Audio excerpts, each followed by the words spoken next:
Hello Airsoft friends, and welcome to this video today, where today I'm going to be sharing with you my 7 top tips on how you can get better at Airsoft. It's a brand new year, it's 2022, and we are getting ready for a ton of Airsoft to happen. It is a little bit slow at the minute because it's so cold outside, and trying to get up in this kind of weather is absolutely horrible. So in the meantime, here is my top 7 tips to help you be better at Airsoft. Tip number 1, make your kit effective. And what I mean by that is just making sure that your kit works for you. Whether it's the placement of the magazines or using different accessories in order to make sure that your mags are easy to get and easy to put back in, all of these little decisions will make a big difference at the end of the day. And that's why with my Helicon training mini rig, I use the Project Airsoft magazine inserts, because they replace the little bungee cord over the top of the magazine, which can be a real pain in the butt when you're trying to get your mags in and out. But with the inserts, you literally just push your magazine in like that, it holds it in place nice and securely, and it's just a lot easier to use. And that means I can spend more time worrying about where the enemies are and taking them out, rather than them taking me out when I'm struggling trying to get a magazine back in the pouch.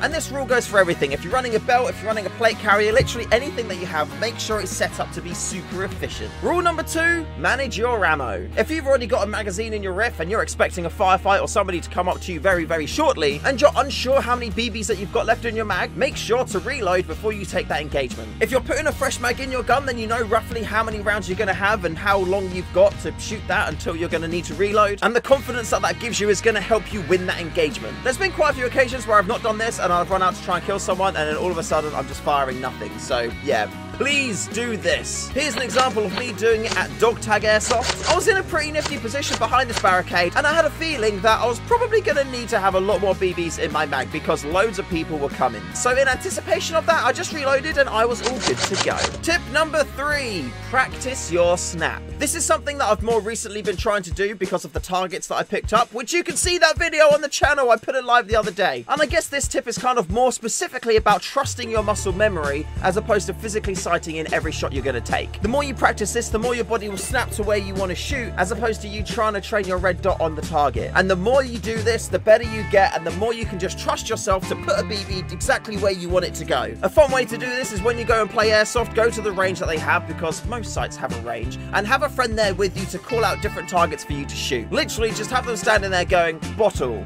pan, red thing, man, bucket, and then you just snap to each one, put one BB into each target, do that, practice, build up that muscle memory, and when you're in the game and somebody just pops out from nowhere and you just automatically snap to then take the shot at them, you're gonna be very bloody happy that you did. Tip number 4, line up your shot before engaging. Now there's lots of different times where this is gonna come in handy. It could be whether you're behind a barricade or if you're around a corner of a wall, but if you know that there's an enemy there's no point of you popping out with your riff not pointing at them, because then you're throwing away an advantage, and you should always make sure that you engage with an advantage. A great example of this is when I was playing a driverwood airsoft and I was in the top of this kind of like building thing, and I could see the enemies through the slats in the wood. So what I would do is I would line up my rifle with the enemy through the slats, pop up, take the shot, and then I'd put back down to make sure that they got taken out by that. And because of that, I'm able to stay safe, I'm able to get accurate fire down range, and I'm able to pretty much win. And again, using every advantage that I have in order to try and succeed that. Tip number 5,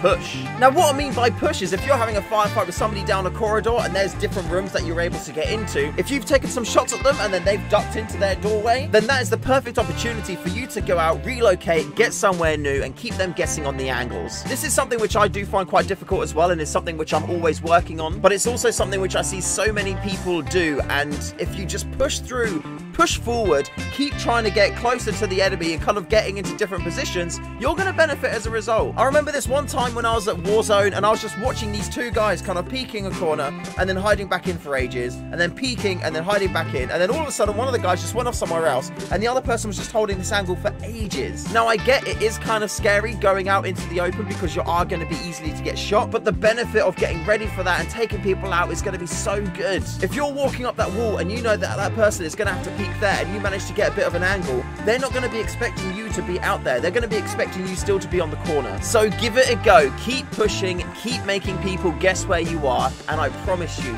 you will benefit. Tip number 6, manage your tunnel vision. And again, this is something which I'm always working on because I know that I can do it quite badly sometimes. Essentially, tunnel vision is when you see an enemy and you're just locked onto them and you're not going to move on or go anywhere else before taking them out. And the reason why this is bad is you're giving every single enemy out there the opportunity to flank you, get an angle on you, and take you out. Just because that you're locked onto this person there doesn't mean that somebody can't shoot you from somewhere else. And if you're only focusing on this person, you're giving every other enemy on the team an opening to take you out. So always be aware when you are shooting at somebody. Always be aware of your surroundings, of who's around you, and always keep both of your eyes open and use your peripheral vision. You need to make sure that, you know, you are in a safe place. And if it starts to look not safe, then you can get out of there. Which brings us on to our 7th tip. You don't have to take every engagement. Just because somebody's shooting at you or you see somebody in a position and you really want to get them out, it does not mean that you have to take that fight. Same thing as if you feel like you're backed into a corner and somebody's coming into you. There's nothing to say that you have to stand there and take it, or you have to stand there and try and take the shoot, and at best case scenario it could just be a trade kill. You can leave.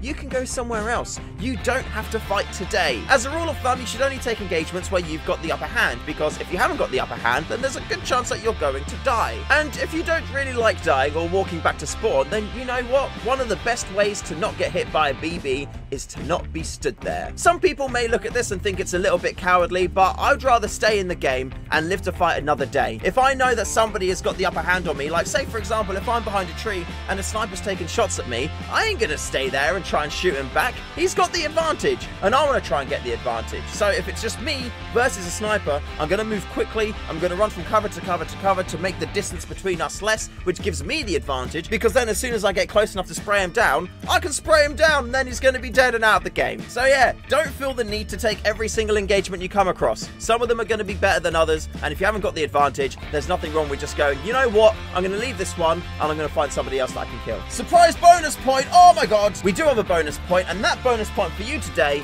is to try things and review them. And what I mean by that is just give things a go. If you're playing Airsoft and you get an idea for something that you want to try and do, but you're not too sure how it's going to pan out, just give it a go. The worst thing that's going to happen is you're going to get shot by a BB and then go back to spawn. But if you can then think about what happened, what your other options were, or maybe what you potentially did incorrectly that time, which then led to you getting shot, you will then get better. Think about what you're doing and also what you've done, and then review it, and then you'll be able to teach yourself how to do better. Like all of these things, for example, if you're out in the field and you find that yourself is thinking about doing one of these things and you're a little bit like, actually I'm unsure about to do that because I've not done that before, do it. Just go out there and do it, because you may learn that it's something which is really, really good, or you may learn it's something that's really, really bad. But everything I've said to you is legit and it is going to help you. So give it a go, try it out in the field, and yeah, let me know in the comments how they do for you. And if I had to pick one of these tips as the most important one, 100% I would go with tip number 1. Make sure your kit is effective. Genuinely, it is so infuriating when the stuff that's on you isn't working how you want it to. If you can't reseat a magazine, if you're losing stuff out of your rigging, it is so infinitely frustrating, because this is something which is 100% in your control. You can't control what other people do out in the field. If somebody shoots you from a sneaky position, then that's fair enough, they earned that. But if you can't just get a magazine back in your pouch and it's because of that somebody kills you, that really sucks. So look at your kit and try and make it as effective as possible. And if you do like those inserts I showed you earlier, check them out on projectairsoft.co.uk. There's loads of different inserts on there, even universal pistol magazine ones. So if you've got an M4 carrier like me, you can carry pistol magazines in the M4 pouch instead. Isn't that handy? And that's it for this video. So thank you very much to all my patrons for supporting the channel month on month. I love you all very much and thank you for your continued support. Huge shout out to the Discord community. If you want to join an Airsoft Discord, click the link in the description below. And thank you for watching. Remember to call your hits, and I'll see you in the next one.